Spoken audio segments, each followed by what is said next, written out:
terdapat beberapa peraturan yang saya sangat-sangat amat tidak setuju yang diterapkan dalam pendidikan yang terdapat di Indonesia di dalam sekolah, terutama dalam tingkat SLTA, SMA, MA, dan tingkat dengan itu semua. Pertama, yaitu jam belajar di sekolah yang terlalu panjang. Tidak seharusnya siswa maupun siswi bersekolah selama 9 jam, yaitu dari jam 7 pagi hingga jam 4 sore.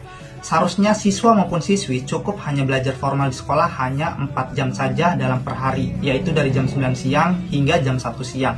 Nah, itu pun di jam 12 siangnya kita ambil 1 jam untuk isoma, entah itu untuk beribadah seperti sholat zuhur, makan siang, literasi membaca buku yang ia sukai bersama teman-temannya di perpus, ataupun untuk bersosialisasi di luar jam pelajaran itu sendiri.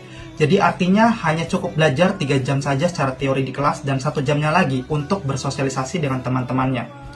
Untuk apa belajar hingga 9 jam jika pada akhirnya tidak semua yang dipelajari ataupun yang telah dijelaskan oleh Bapak Ibu guru sekalian tidak masuk ke kepala dan otak dari setiap masing-masing murid. Dan itu sangat amat tidak efektif dan efisien. Terlalu membuang waktu yang seharusnya dipergunakan untuk hal-hal lain yang lebih bermanfaat daripada itu. Yang kedua yaitu jangan kasih tugas setiap hari, tapi kasih tugaslah kepada murid tersebut hanya 2 kali saja dalam 1 pekan. Di mana dalam pekan awal dikasih tugas secara teori, dan di pekan terakhir dikasih tugas secara praktik nyata langsung. Dan itu harus dilakukan secara konsisten setiap per pekan seperti itu.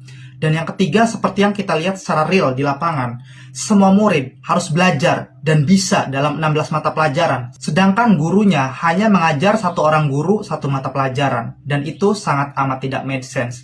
Seharusnya murid bisa memilih beberapa mata pelajaran yang ia minati, karena terdapat ada murid yang memang pandai di matematika dan ada juga murid yang pandai di seni dan kreativitas.